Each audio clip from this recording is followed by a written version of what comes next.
भले भले भले देख ले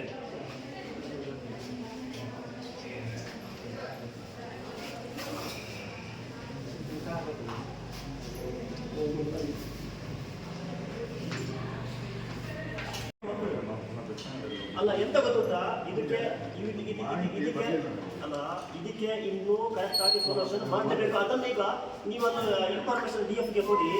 ಅದು ಸುತ್ತ ನಾನು ಅಲ್ಲಿ ಗೂಗಲ್ ನಾನು ಕೊಡ್ತೀನಿ ಇವಾಗ ಸುತ್ತ ಕವರ್ ಮಾಡಿ ಅಲ್ಲಿಗೆ ಬೋರ್ಡ್ ಇಟ್ಟು ಅದನ್ನು ಹಿಡ್ಕೊಂಡೇ ಹೋಗ್ಬೇಕು. ಇದು ವಾಪಸ್ ಹೋಗ್ಬಾರ್ದು ಅಲ್ಲಿ ಯಾವುದೇ ಕಾರಣಕ್ಕೂ. ಇದು ನೇರವನ್ನೇ ತಮ್ಮ ವನ್ಯಜೀವಿ ಅರಣ್ಯ ಇಲಾಖೆಯವರಿಗೆ ನಿಮ್ಮ DF ಅವರೇ ನೇರ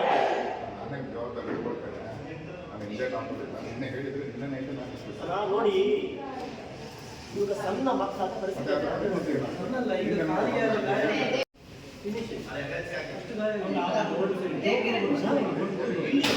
ಮಾತಾಡ್ಲಿಕ್ಕಾಗ್ತದ? ಅದೊಂದು ಒಂದು ಹಂತದಲ್ಲಿ ತಂದೆಯವರಿಗೆ ಇವತ್ತು ಬೆಳಿಗ್ಗೆ ಚಿರತೆ ಅಟ್ಯಾಕ್ ಮಾಡಿದೆ. ಬೆಳಿಗ್ಗೆ ಒಂದು 8:30 ಸಮಯಕ್ಕೆ. ನಿನ್ನೆ ರಾತ್ರಿ 2:30 ಗಂಟೆಯಿಂದ ಅದು ಇದೆ, ಚಿರತೆ ಇದೆ. ನಮಗೆ ಗೊತ್ತಾಗಲಿಲ್ಲ, ರಾತ್ರಿ ಗೊತ್ತಾಗಲಿಲ್ಲ. ಬೆಳಿಗ್ಗೆ ನಮಗೆ ಅಟ್ಯಾಕ್ ಮಾಡಿದೆ ನಮ್ಮ ತಂದೆಯವರಿಗೆ. ನಮ್ಮ ತಂದೆಯವರು ಮನೆ ಅಂಗಳದಿಂದ ಸ್ವಲ್ಪ ಒಂದು 15 ಮೀಟ್ರ್ ದೂರ ಸಮಯದಲ್ಲಿ ತೋಟಕ್ಕೆ ನೀರು ಹಾಕುವ ಸಂದರ್ಭದಲ್ಲಿ ಅಟ್ಯಾಕ್ ಮಾಡಿದೆ. ಅದನ್ನು ನೋಡಿ ನಮ್ಮ ಅಪ್ಪ ಅಡಿಕೆ ಮರಕ್ಕೆ ಹತ್ತಿದ್ದಾರೆ.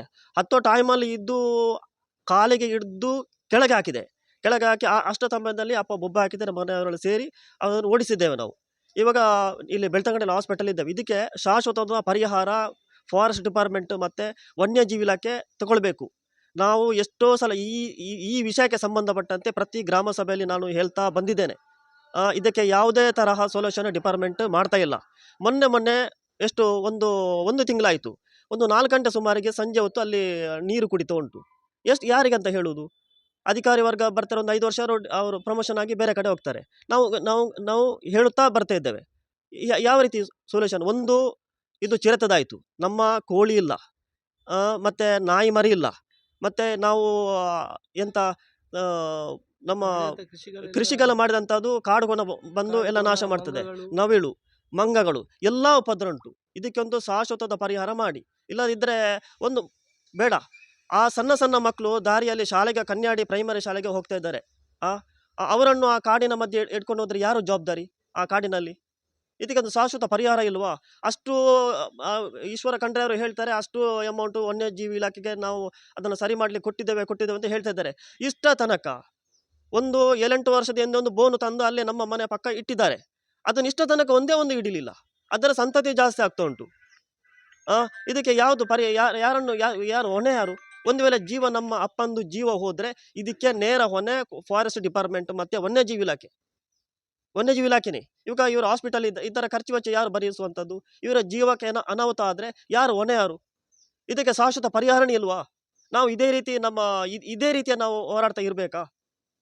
ಯಾವ ರೀತಿ ನೀವು ಸೊಲ್ಯೂಷನ್ ತಗೊಳ್ತೀರಿ? ನಮಗೆ ಹೇಳಿ ಸಾಕಾಯಿತು ಇದರ ಬಗ್ಗೆ. ನೋಡಿ ಪಾಪ ಅವರು ಜೀವನ ಮರಣದಲ್ಲಿ ಹೋರಾಡ್ತಾ ಇದ್ದಾರೆ. ಆ ಕಾಲಿಗೆ ಅದೊಂದು 2 ಅದರ ಹಲ್ಲು ತಾಗಿದೆ. ಅದು ಈ ಕಡೆ ಪರಿಚಿದ್ದು, ಈ ಕಡೆ ಬಂದಿದೆ ಅದರ ಹಲ್ಲು. ಅವರು ಪ್ರಜ್ಞೆ ತಪ್ಪಿ ಬಿದ್ದಿದ್ದಾರೆ. ಅವರು ಶಾಶ್ವತ ಪರಿಹಾರ ಮಾಡಿ ಡಿಪಾರ್ಟ್ಮೆಂಟ್ ಇದಕ್ಕೆ.